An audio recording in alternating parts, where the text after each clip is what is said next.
जय गोगा महाराज। नमस्कार दर्शकों, मैं दशरथ भाई ज्योतिषाचार्य। तो हम जानेंगे कि मिथुन लग्न के अंदर अगर आपका मिथुन लग्न है तो आप आपकी जन्म कुंडली में कैसे देख सकते हैं कि आपके लिए बिजनेस योग है या नहीं है। तो आपकी कुंडली के अंदर अगर बिजनेस योग है तो मैं आपको यहाँ पे जो दिखाऊंगा उस तरह से अगर आप देखोगे तो ये रिजल्ट आपको 80% प्लस मिलेगा।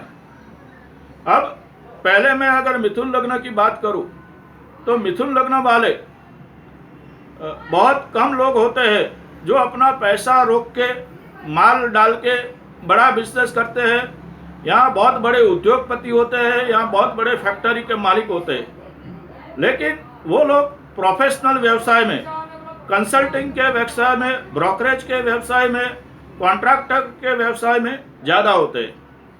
तो अब देखो, मैं आपसे बात करूंगा कि अगर आपका मिथुन लग्न है तो आपके लग्न के नक्षत्र को आपको याद रखना है। मिथुन लग्न के अंदर जो पहला नक्षत्र है वो मृगशीर्ष यानी कि मंगल का नक्षत्र है। देखिए, मैं लग्न के नक्षत्र की बात कर रहा हूँ, चंद्र के नक्षत्र की बात नहीं कर रहा हूँ। तो आपका जो ये लग्न है उसके अंदर अगर मृगशीर्ष नक्षत्र है और वो नक्षत्र अगर 3 डिग्री तक है, यानी कि 1 से लेकर 3 डिग्री तक का आपका नक्षत्र है, और आपका यहाँ पे तुला नौमास है, अगर नौमास का जो लग्न उदित होता है वो तुला लग्न नौमास उदित होता है, तो आप एक अच्छे बिजनेसमैन हो सकते हो। वो बहुत बड़े उद्योगपति या बहुत बड़े फैक्ट्री के मालिक, इस तरह से आप हजारों लोगों को रोजगार दे सको, इस तरह का आपका योग हो सकता है। लेकिन उसके लिए दूसरे ग्रह भी मैं आपको आगे बताऊंगा। दूसरा जो नक्षत्र है वो आंद्रा नक्षत्र।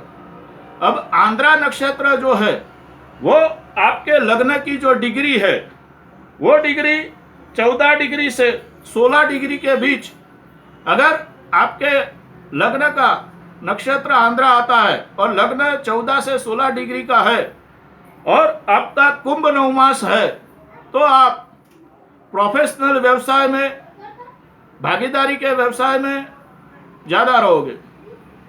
तीसरा नक्षत्र है पुनर्वसु नक्षत्र।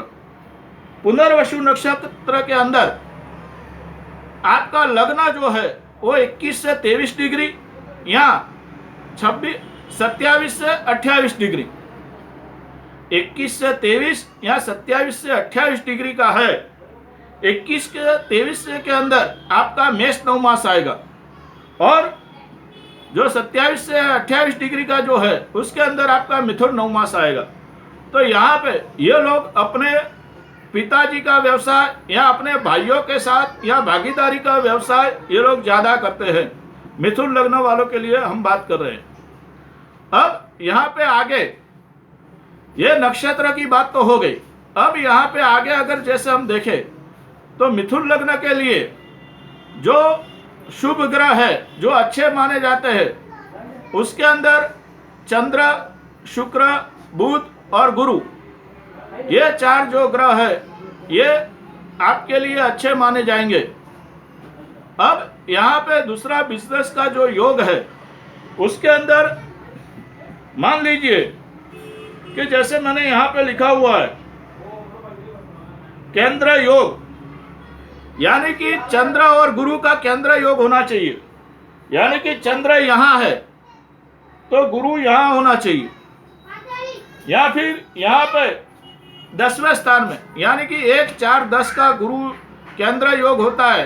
केंद्र योग कौन से ग्रहों के होने चाहिए ये आप लिख लीजिए। अगर आप बिजनेस करना चाहते हैं या आप बिजनेस का आपकी कुंडली में ढूंढ रहे हैं कि आपकी कुंडली में बिजनेस का योग है या नहीं है, तो उसके लिए आप केंद्र योग जो मैं बताऊंगा वो आप लिख लीजिए। पहला केंद्र योग चंद्र गुरु का,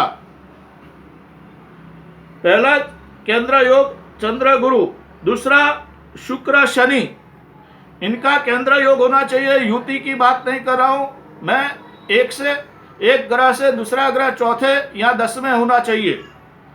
तीसरा है बुध शनि, ये भी एक दूसरे से अगर बुध पहले स्थान में है तो शनि चौथे स्थान में या 10वें स्थान में होना चाहिए।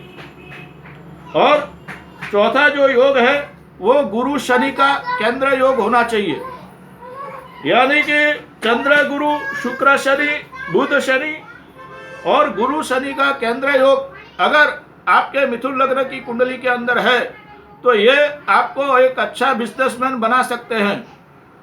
अब ये केंद्र योग कोई भी स्थान से हो कोई प्रॉब्लम नहीं है, लेकिन यहाँ पे ये जो केंद्र योग हो रहा है उस पे मंगल की दृष्टि नहीं होनी चाहिए। वो केंद्र योग में ये ग्रहों के साथ राहु नहीं होना चाहिए, तो ये केंद्र योग अच्छा माना जाएगा। मंगल राहु ये केंद्र योग में साथ में नहीं होने चाहिए। और एक अंतिम बात, अगर मिथुन लग्न की कुंडली के अंदर आपका लग्नेश जो बुध होता है वो अगर वक्री है तो वो आपके लिए बहुत ही अच्छा होगा। अगर वक्री नहीं है तो तुला का बुध आपके लिए एक अच्छा साबित होगा, कुंभ का बुध आपके लिए एक अच्छा बिजनेस करने के लिए साबित होगा, और तीसरा वृषभ का बुध आपके लिए बिजनेस करने में अच्छा साबित होगा। तो यहाँ पे मिथुन लग्न के लिए मैंने बिजनेस योग के बारे में आपसे चर्चा की। इससे भी और सारे भी बिजनेस योग होते हैं, लेकिन उसके लिए आपकी जन्म कुंडली देखनी पड़ती है। अगर आप मुझसे कंसल्टेशन लेना चाहते हैं तो मैं मेरे नीचे फ़ोन नंबर लिख दूंगा, आप उस पर फ़ोन करके मुझसे कंसल्टेशन ले सकते हैं। मेरा कंसल्टेशन चार्ज 101 रुपया है। तो प्लीज़ अगर ये वीडियो आपको पसंद आया हो तो मेरे चैनल को सब्सक्राइब करें। जय गोगा महाराज।